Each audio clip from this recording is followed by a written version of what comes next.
자, 그런데 이렇게 믿음을 지키려고 하는 버가모 교회에 대한 책망의 말씀이 14절에서 이제 15절에 이제 나오게 됩니다. 그러나 내가 너를 책망할 것이 몇 가지가 있다. 14절에 예수님 이제 말씀하시는 거죠.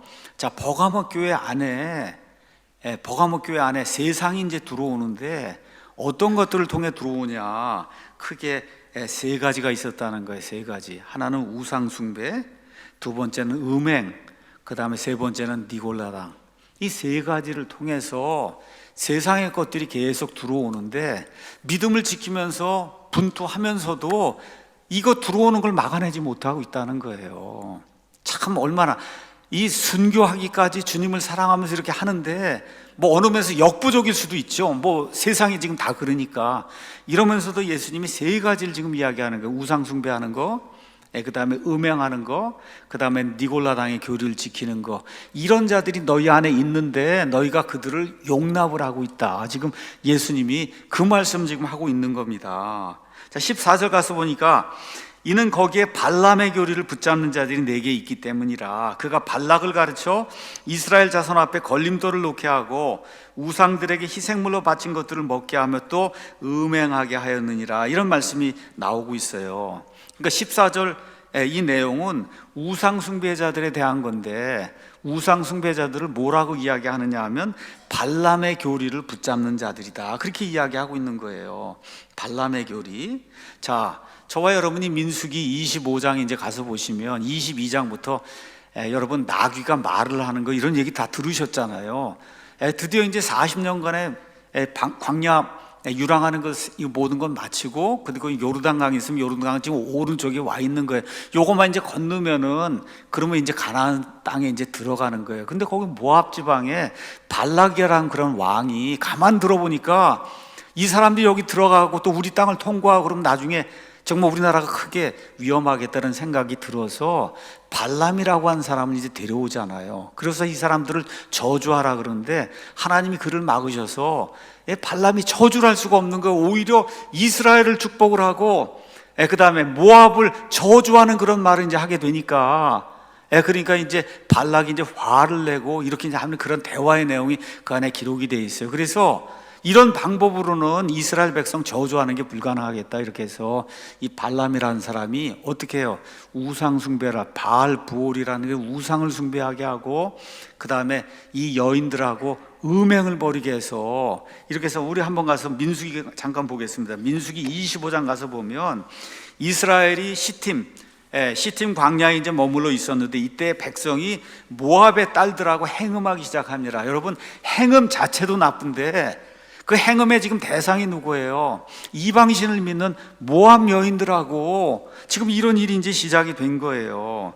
그들이 자기 신들에게 희생물을 드리는 곳으로 백성을 부르며 백성이 먹고 그들의 신들에게 절하면서 우상 숭배하고 음행을 하는 이런 일이 생겨서 이스라엘이 스스로 바알보올에게 연합하였으므로 주의 분노가 이스라엘 향해 타올라서, 그래서 가서 보니까 9절에 엄청난 재앙이 내리는데 죽은 자들이 24,000명이다. 죽은 자들이 24,000명. 그렇죠? 이게 엄청난 그런 규모의 재앙이 발생했던 이 일이 이게 발람의 교리 때문에 이제 발생한 거거든요. 발람의 교리.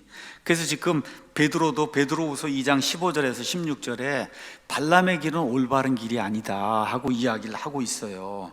우상숭배 지금 하는 걸 이야기하는 거예요. 우상숭배는 세상과 타협하는 데서 생겨나는 거. 우리 교회도 마찬가지입니다, 여러분. 우리 교회 안에 우리 우상숭배 안 한다고 이제 이야기를 해요. 뭐 아무것도 없으니까. 근데 실제 우상숭배는 꼭 무언가를 달아놔야만 우상숭배가 되는 게 아니에요. 세상과 연합을 하면 그게 우상숭배입니다. 세상과 연합을 하면. 말씀드린 대로 로마 카톨릭 교회가 그냥 하루아침에 생겨난 게 아니에요. 이 버가모 중심을 해서, 그래서 이런 교회의 기득권을 가진 뭐 교회 아버지들이, 이런 자들이 이제 등장하라고 이렇게 되면서 교회 안에 세상 것들이 들어오기 시작했어요. 바빌론 문화가 들어오기 시작했어요. 그래서 AD 300년경에는 죽은 자를 위한 기도를 우리가 교회에서 해야 되지 않겠느냐. 죽은 자를 위해서. 그게 뭐예요? 연옥에 가 있는 이런 사람들을 위해서 촛불 켜놓고 돈 바치고 기도해야 된다. 2375년에는 우리가 성인들하고 그 다음에 천사들을 숭배해야 되지 않겠느냐. 성인이 뭐예요? 엄청난 그런 공덕을 많이 쌓아서 공덕이 많이 남아있다는 거예요.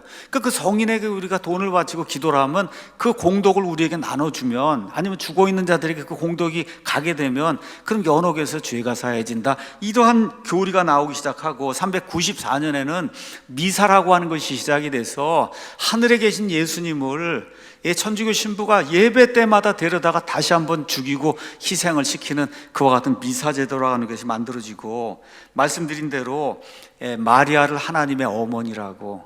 여러분, 하나님 무슨 어머니가 있어요? 그게 431년에 마리아를 공식적으로 하나님의 어머니로 만드는 그런 일이 생기고, 500년에는 성직자 계급체제가 아주 확고하게 성립이 돼서 일단은 제사장 계급하고 이게 다르다는 걸 보여주기 위해서 가운을 입고 여러 가지 치장하는 그런 일들이 생긴 거예요. 우리 침례교회에서는 그런 일 없습니다, 여러분.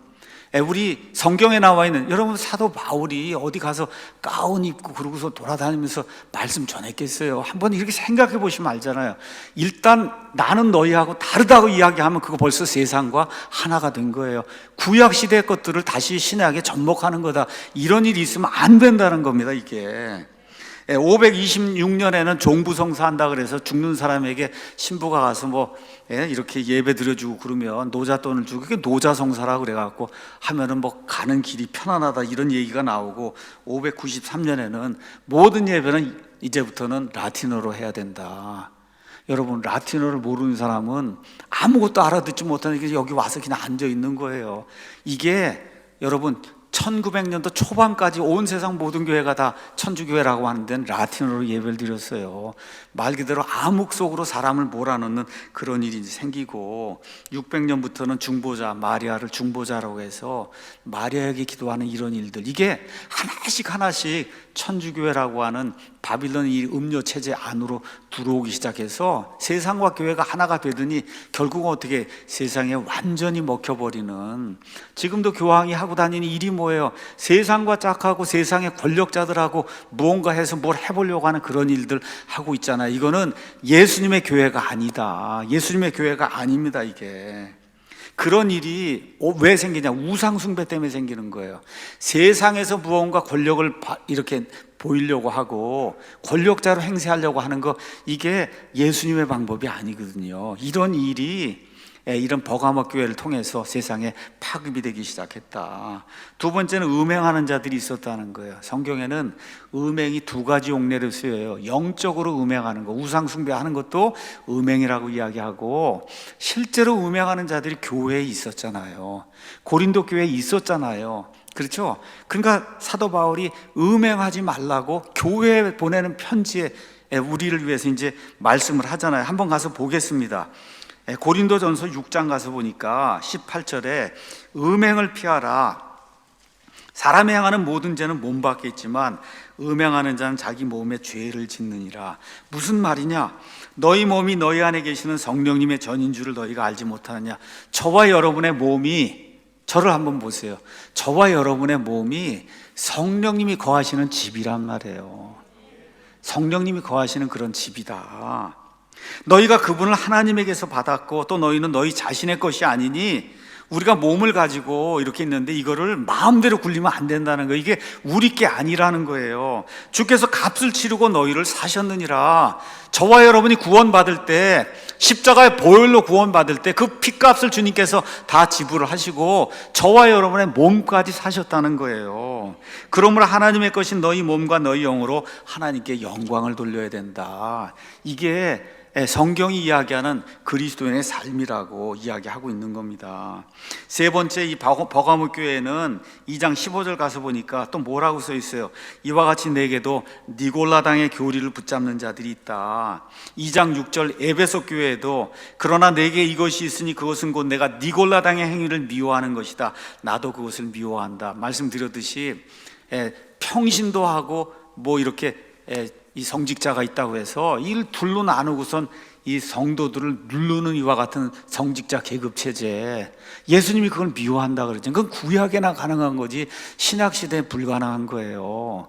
이런 것이 지금 버가모 교회도 있어서 결국은 이게 어디로 파급이 돼서 천주교회로 파급이 돼서, 그렇죠, 클러지가 있고 레이가 있다, 이렇게 레이트가 있다, 이렇게 해서 말 그대로 성직자 계급 체제와 평신도라고 하는 걸로 계급을 나눠버렸잖아요. 이게 프로테스탄트 안으로 들어와서도 목사가 여기 서서 여러분 평신도, 이 말이 안 되는 겁니다. 성경에는 이런 평신도가 있고 뭐 성직자 계급 체제가 있는 게 아니에요. 그건 구약 시대에만 가능하지 신약 시대에는 그게 불가능한 거고, 그거를 없애기 위해서 예수님이 오신 거예요. 성전 휘장이 위에서부터 아래로 갈라질 때 구약 시대에 이런 계급 체제가 없어지게 된 거예요. 그래서 모두가 형제 자매가 되는 이런 교회를 예수님이 만들어 주신 거예요. 이거를 유지해야, 그래야 신학교회가 되는 건데, 세상이 들어와서 이런 것들을 다 파괴하는 그런 일이 버가모 교회도 생기게 됐다. 이 말씀을 예수님이 하시고는 2장 16절에 회개를 촉구하는 그런 말씀을 주시는 거예요. 내 입의 검으로 회개하라. 그리하지 아니하면 내가 속히 내게 가서 내 입의 검으로 그들과 싸운다. 이렇게 말씀해. 아까 보여줬던 그 검이잖아요. 그러니까 예수님은 이 우상 숭배, 음행, 니골라당의 교리를 받아들인 이 교회, 이거를 뭐 다 그런 건 아니겠죠. 그 교회에 일부가 그냥 받아들였는데 이게 계속 누룩처럼 파급이 되니까 예수님께서 그 교회에게 회개하라고 명령을 하십니다.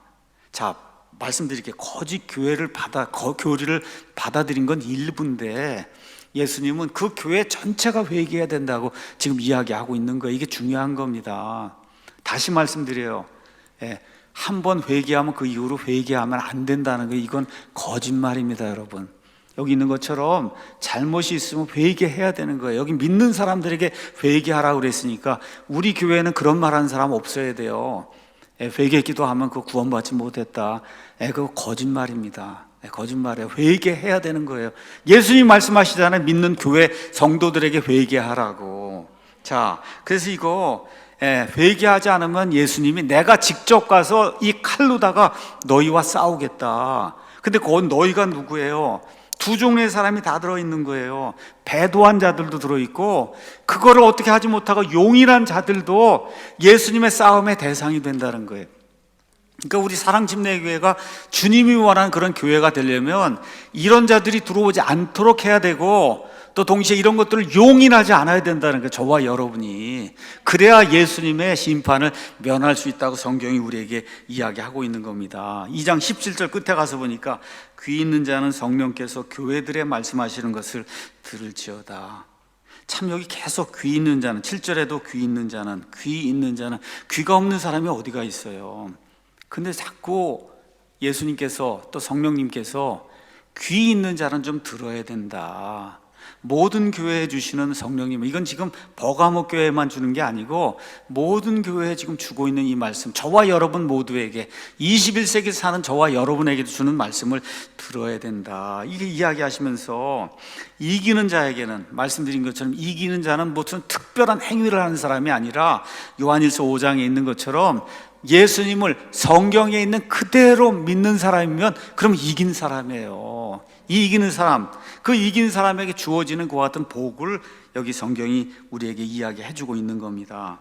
이기는 자에게는 내가 감추어둔 만나를 주어 먹게 하고 또 흰 돌을 그에게 줄 터인데 그 돌에는 새 이름이 기록되어 있어 그 돌을 받는 자 외에는 아무도 그 이름을 알지 못하느니라. 이렇게 이제 기록이 되어 있어요. 먼저는 만나 이야기는 구약 성경에 있는 거니까 성경을 아는 사람이 알 수 있는 그러한 어떤 상징을 하나 보여주시고, 그 다음에 그 흰돌은 어디 다른 데 나오지 않잖아요. 그리스 문화권에서 흰돌이라고 하는 게 무언가를 이 사람들이 이야기하면 알 수 있는 거예요. 그래서 그 얘기를 지금 하고 있는 걸 잠깐 설명을 하도록 하겠습니다. 여러분 아시는 것처럼 광야 생활 40년을 할 때 하나님께서 아침마다 만나를 내려주셨어요. 이거는 천사의 음식이라고 성경이 기록하고 있고 하늘의 양식이라고 그렇게 기록하고 있어요. 그래서 출애굽기 16장 32절 가서 보면 이런 말씀이 나와 있습니다. 32절에 모세가 말하는 거예요. 주께서 명령하시는 것이 이러하시다. 이르시되 그것으로 일호매를 가득 채워 너희 대대자손들을 위해 간수해라. 이것은 내가 너희를 이집트 땅에서 데리고 나올 때 광야에서 너희를 먹이기 위해 사용한 빵을 그들이 보게 하려 합니다. 해서 만나를 33절에 가서 보니까 1호멜을 담는 그 항아리 안에다가 만나를 그 안에 집어넣고 감추두라고 하는 그런 말씀을 주세요. 이걸 통해서 만나가 어떤 것인지를 나중에 하나님이 보여주신다, 이런 이야기를 하시는 거예요. 그래서 너희 대대 자손들이 이걸 잊지 않도록 하기 위해서 이거를 간수해라, 이런 의미에서 지금 감추어둔, 그래서 하나님의 언약판이 있는, 언약의 말씀들이 있는 그 증언판 앞에다가 이 만나가 들어있는 항아리를 두라고 하는 그런 말씀을 이제 주세요. 자, 그래서 이런 것들 보면서 여기 숨겨져 있는 이와 같은, 감추어둔 이와 같은 만나를 주신다고 하는 거, 여러분 여기 버가모 교회 성도들이 살아가기 얼마나 어려웠겠어요. 육체적으로, 그리고 물리적으로, 정신적으로 엄청나게 힘들었을 거 아니에요. 그런데 만나를 주신다고 하는 거, 광야 생활하던 그 40년 동안의 그 이스라엘 백성에게 여러분 만나 외에는 먹을 것이 어디가 있었어요. 그렇잖아요. 그 만나를 40년 먹고 그리고 가나안 땅에 지금 들어간 거 아니에요. 광야 생활하는 것 같은 이 버가모에 있는 신실한 그런 성도들에게 과거에 하나님께서 40년 동안 만나와 메추라기로 먹여주신 것처럼 어떤 상황이 되든 내가 너희를 지켜주고 먹을 것 주고 입을 것 주고 잠잘 때 주고 해서 너희를 보호해 주겠다는 그런 말씀을 지금 신실한 버가모 교회 성도들에게 이제 주고 있는 겁니다. 자, 흰돌이라고 하는 거는 당시 이제 그리스 로마 그 시대에 흰돌은 무죄하다고 하는 걸 이제 의미하는 그와 같은 뜻으로 이제 쓰였어요. 그러니까 어떤 사람이 이제 고소를 당하면은 그 당시 이제 배심원 제도가 있어갖고 배심원들이 투표를 하잖아요. 투표를 하면서 그 흰돌을 가져다 놓으면 그럼 이 사람은 무죄가 되는 거예요. 그런 의미. 그러니까 지금 너희에게는 죄가 전혀 없다. 또 다른 의미로는 죄가 전혀 없다는 얘기가 뭐예요? 예수님께서 십자가에서 죽으시며 흘리신 그 피로 말미암아 우리의 모든 죄들이 완전히 제거가 됐다, 이런 의미도 지금 포함하고 있는 거거든요. 그래서 그걸 지금 이야기하는 거, 흰돌을 그에게 줄 거다. 그래서 저와 여러분이 흰돌을 받은 사람의 지금 예수 그리스도의 십자가의 보혈의 공로를 믿으면 이미 이긴 자고, 그렇죠, 하늘의 만나를 매일같이 먹는 그런 사람이고, 그 다음에 어느 누가 고소를 해도 예수님이 이 사람은 죄가 없습니다 하고 이야기해 줄 이와 같은 흰돌을 지닌 그런 사람이라는 거예요. 얼마나 귀한 말씀인지 알 수가 없습니다. 결론의 말씀 드리겠어요. 버가모 교회의 문제는 세상과 하나가 된 거예요. 모든 면에서. 다른 이야기 하라면 교회 안에 세상을 들여온 거예요. 여러분 그렇게 하면 안 돼요. 이 안에서 세상 문화들 꽝꽝대고 그냥 세상에는 모든 지저분한 것들 다 교회 안으로 들여오잖아요. 이런 거 하면 안 되는 거다. 천주교 같은 바빌론 음료 체제를 만들어서 결국은 세상에 잡아먹히는 이런 일이 버가모 교회에 이제 발생하게 된 겁니다. 자, 그러면 세상은 뭐냐? 세상에 대해서 가장 많이 말하는 사람이 사도 요한이에요.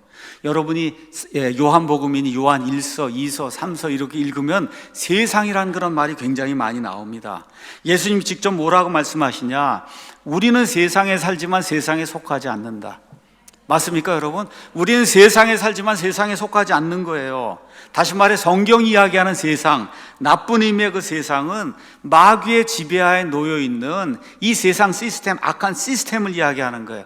주님을 대적하는 것과 같은 체제, 주님을 대적하는 철학, 주님을 대적하는 문화, 주님을 대적하는 말, 이런 모든 것들이 세상이라고 성경이 우리에게 이야기하고 있는 거예요.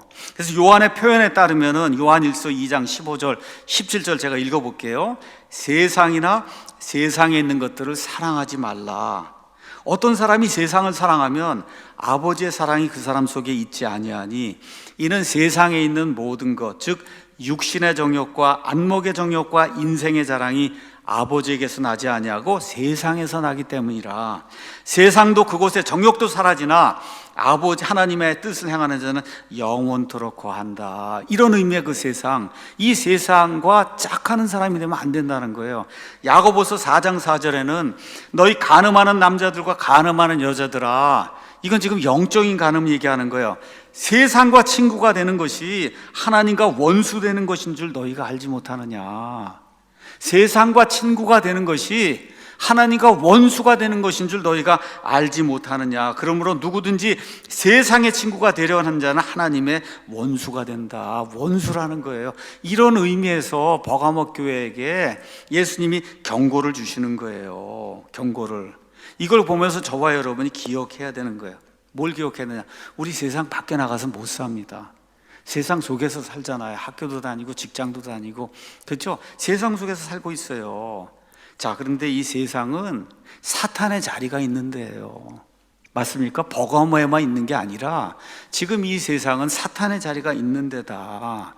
이걸 기억하고 야고보서에 있는 것처럼, 그렇죠, 세상과 친구가 되는 것이 하나님의 원수가 된다고 하는 것을 기억을 하라고 버가모 교회도 예수님 말씀하시고 지금 21세기 우리 사랑 침례교회 모든 성도들에게도 이야기하는 거예요. 그러니까 세상 사람들의 기준으로 살면 안 된다. 세상 사람들의 방법으로 살면 안 된다. 세상 사람들의 철학으로 살면 안 된다. 세상 사람들의 가치관으로 살면 안 된다는 거예요. 세상 사람들의 문화를 교회로 끌고 들어오면 안 된다는 거예요. 세상 사람들의 언어로 살면 그 지저분하게 욕하고 하는 그런 문화, 이런 걸 교회 안에 끌고 들어오면 안 된다는 거예요. 음행하는 문화, 동성애하는 문화, 낙태하는 그런 문화, 하나님을 거역하고 진화론이 옳다고 하는 그런 문화, 공산주의, 사회주의가 좋다고 하는 그런 문화를 교회 안으로 끌고 들어오면 그러면 어떻게 돼요? 세상과 결혼하는 거고 그 끝은 세상이 되고 마는 거예요. 교회가. 이런 일이 생기지 말라고 예수님께서 버가모 교회에게 이와 같은 경고의 말씀을 주고 있는 겁니다. 오늘 이 말씀을 기억하면서 나는 정말 세상에 살면서 정말 세상에 속하지 않았는가, 이런 것들 좀 깊이 생각을 해보셔야 돼요. 내 말 습관이나 내가 하는 모든 일이 그냥 세상 쫓아가는 건가? 세상이 나가는 대로. 여러분, 이 세상은 곧 없어집니다. 없어져요. 세상은 곧 없어져요. 이걸 저와 여러분이 기억해야 돼요. 이게 우리의 모든 것이 아니고 7, 80년 살면 끝이 나는 거고, 더욱이 지금 마지막 시대에 예수님 재림이 가까운 이런 시대에 살고 있어요. 아이들을 주님께로 인도하는 게 더 중요한 거예요. 세상과 동화되는 것보다. 그래서 저와 여러분 이런 것들 기억하면서 세상과 동화되지 않고 로마서 12장 2절에 있는 것처럼 너희는 이 세상에 동화되지 말고 너희 생각을 새롭게 함으로 변화를 받아 하나님의 그 선하시고 받으실 만하며 완전하신 뜻이 무엇인지 검증하도록 하라고 하는 이 말씀을 우리 마음속에 새기고 일주일 동안 승리하는 그런 삶을 사는 저와 여러분이 되기를 예수님의 이름으로 축원합니다. 기도하겠습니다.